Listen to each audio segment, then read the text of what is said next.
We're going to talk about the 3 stages of a real estate investor career. Yeah, let's do it. We don't even have to roll an intro since we don't have one. Welcome to the Nashville Money Guys podcast. Go. All right, today we're going to talk about the 3 stages of the real estate or most real estate investors' career. And those are starter, estate builder, and ender. I don't know where these came from. I think we learned about these from Pete Fortunato, Bill Cook, but I don't know who exactly coined those initially. But most of the, I feel like you're forgetting a subcategory, which is at the very beginning when the people start learning about stuff and they get frustrated and just leave. The noob stage. The noob stage. All right, I like that one. We're not talking to those people here, though. Yeah, so starters, obviously, you're starting your real estate investing career.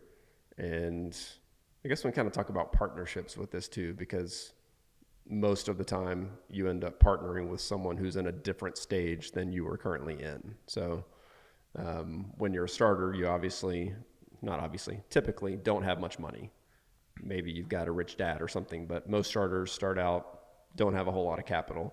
So what you do have is time and energy, and that's what you're going to bring to the deal as a starter. So me, for example, I guess we can all talk about when we started out.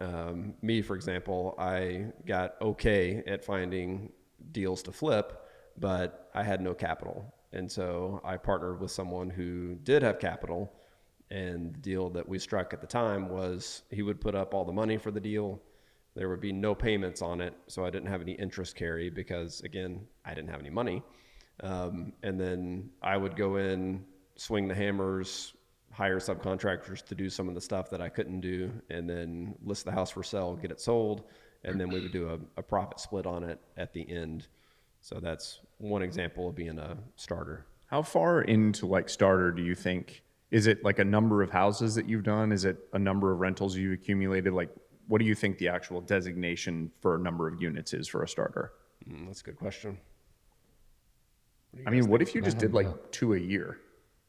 Could you just stay in starter mode for 10 years, like until you accumulated?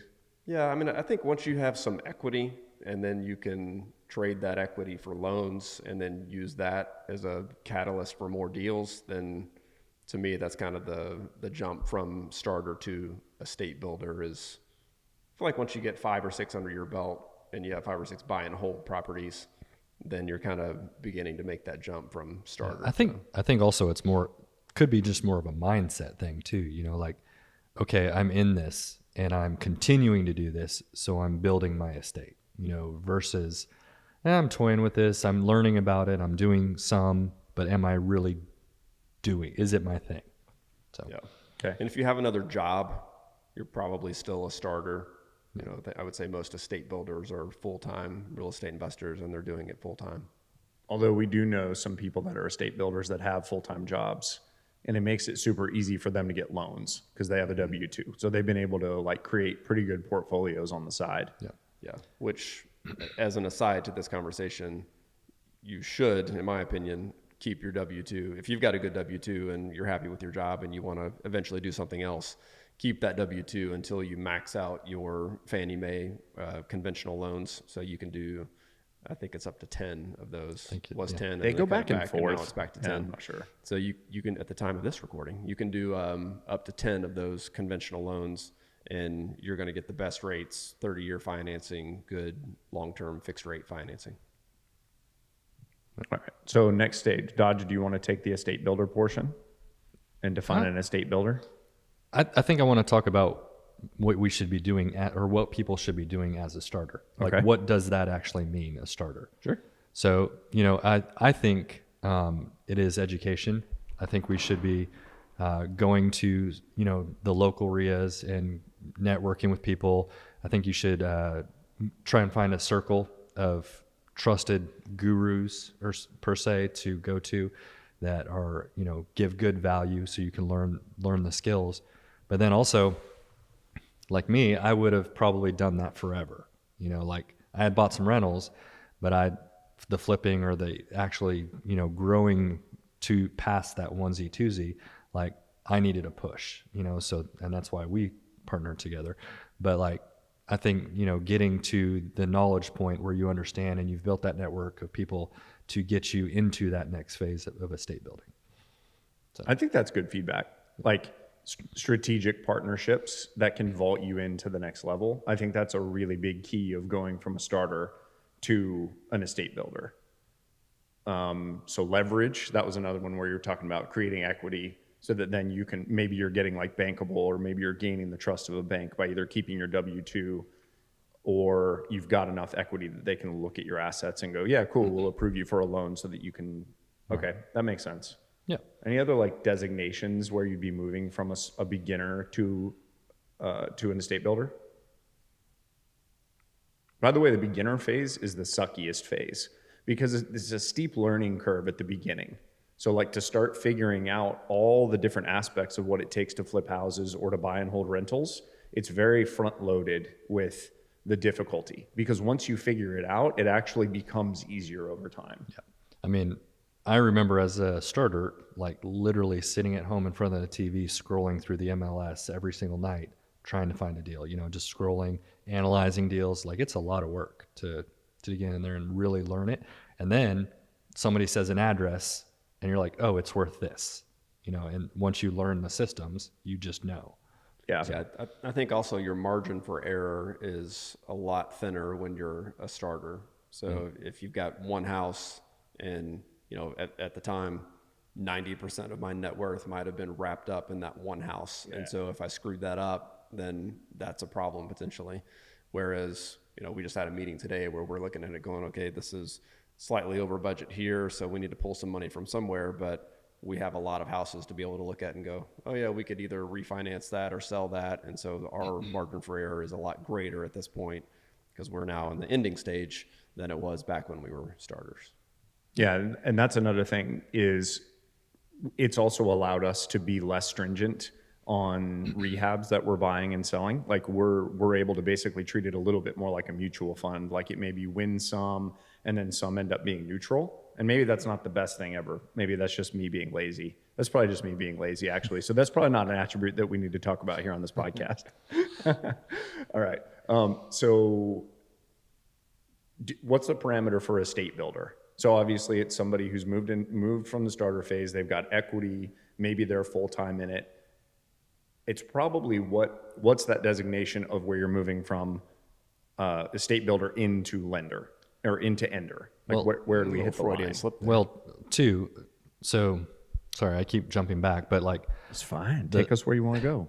the starter, like what are you doing in real estate? So what are the things you can do? Because usually you don't have a lot of money.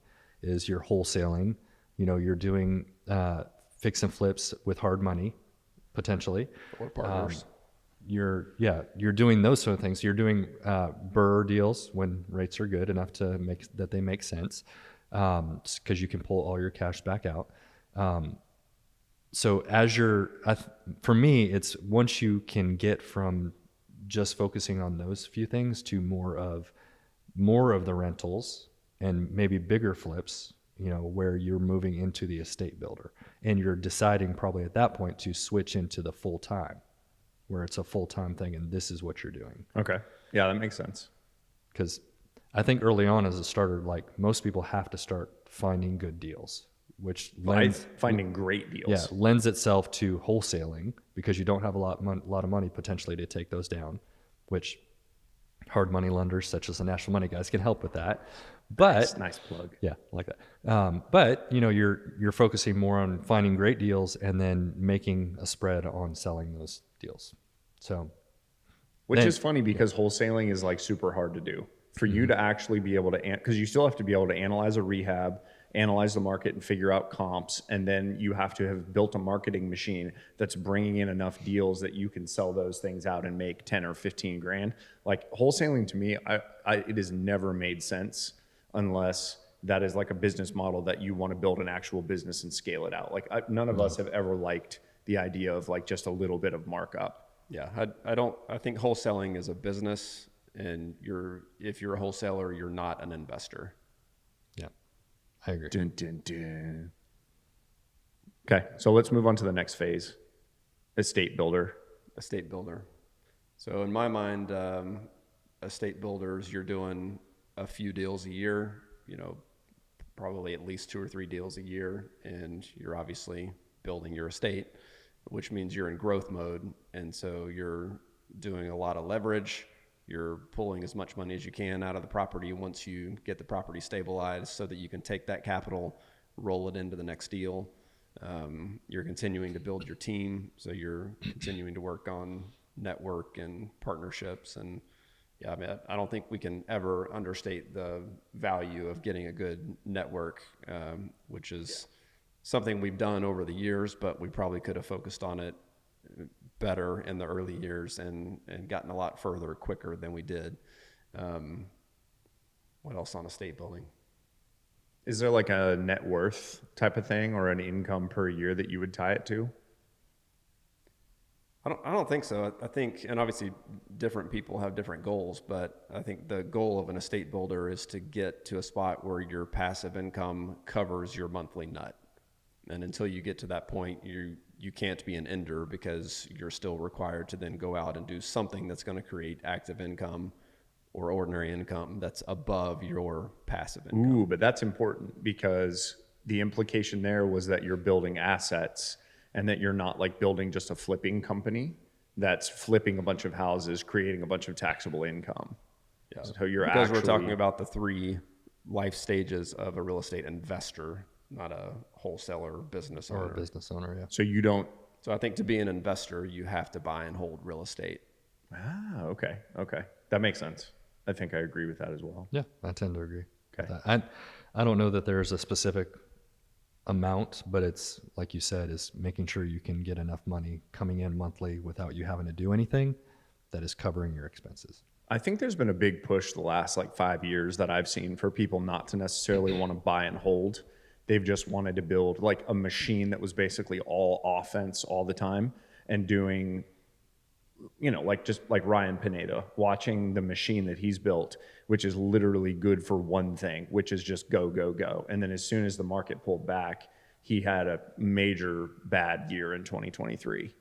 So, but I think for a long time, he probably looked at basically the upside of, well, we can flip 50 houses a year or 60 houses a year or 70 or 80 or 100. Why would I be worried about $200 or $300 a month in cash flow to keep a bunch of these things going forward? Like he just didn't see the value in that. Whereas I think for us, it was, no, we wanted to save these big chunks of equity that we were creating and basically use those for like a time like right now where we've got a really big deal that we're working on taking down. And we're now cashing in some of those equity chips that we have saved over time to move into this really big deal. And it's also created for us, I think, some nice stability and like a general feeling of safety, like a nest of equity around us. Little equity nest. A little equity nest that sometimes the nest feels drafty. It feels drafty at times. It would be nice to have more cash available, more cash flow. But overall, I think we're all pretty happy that we've kept a bunch of real estate over time. Yeah, for sure. All right, so we'll talk about Ender now. Yeah, so Ender, you are moving out of being an estate builder. You've got enough assets that produce enough passive income that you can pay all of your bills and not have to have a JOB. And now you're interested more in deals where you can invest capital or invest your knowledge potentially as a partner, but you're not really interested in doing that much work in terms of swinging a hammer or managing projects, et cetera. And so Ender, we always talk about Ender as sort of lender without the L. So you end up lending money to people that are in the other stages, to starters and estate builders that need the capital, and you either take a piece of equity or get a good interest rate in exchange for lending that capital out, and then enjoy your passive income and take vacations and hang out with your family and do all the fun stuff that you wanted to do when you got into real estate investing. How quick do you think you can move from a beginner to an estate builder to an Ender? Like, what's the fastest you think anybody could get there? I mean, I think if you're like savant real estate investor, you could probably do it in 4 or 5 years. So like the time it would take to get like a bachelor's degree, potentially. Yeah. But that's if you're like really on top of your stuff. Dodge, what do you think? I think you could probably do it in that. I think you would have to have the right market to do that. I don't think you could do that in just any market. I think that's a really interesting point. To create the cash flow, to create the lifestyle, to create, all The that. lending environment has to be right. Yeah. All those things, unless you really focus on the owner financing style deals, and you Yeah. got really, really good at doing owner financing.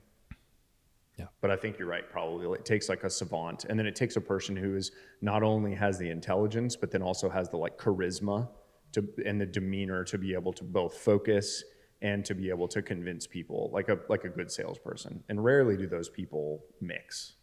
Yeah. I think the other problem is you have lifestyle creep when you move from starter to estate builder, and so you're like, We're sitting in a vacant pool house right now.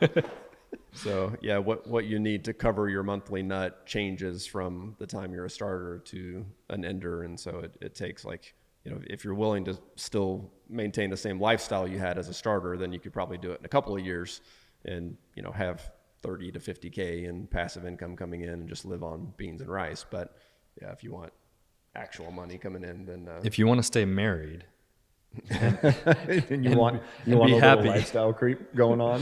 you're going to have a little lifestyle creep.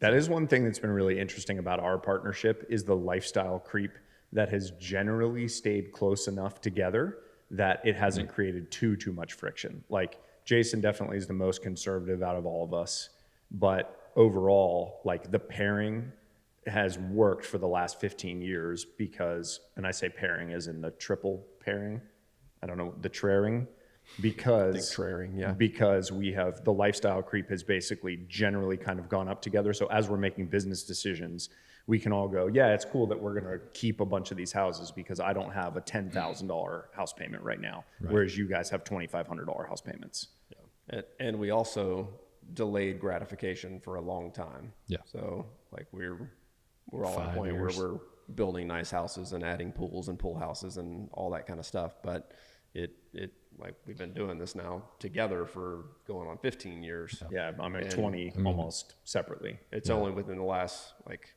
I drove a 96 Jeep Cherokee until 3 or 4 years ago, and then got a BMW M5. But then that was the funny part. It went from Jeep Cherokee to BMW M5, Range Rover, and Yukon Denali at the same time.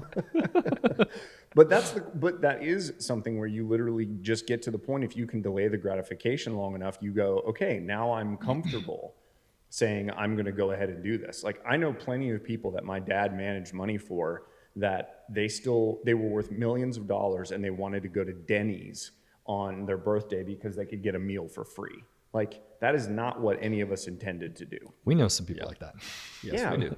Yeah, that to me is just, that's not the point. Like the whole point of this was we are saving so that in the future we can be, we can give extravagantly if we want to, or we can live extravagantly if we want to, Or both. Yeah. Yeah.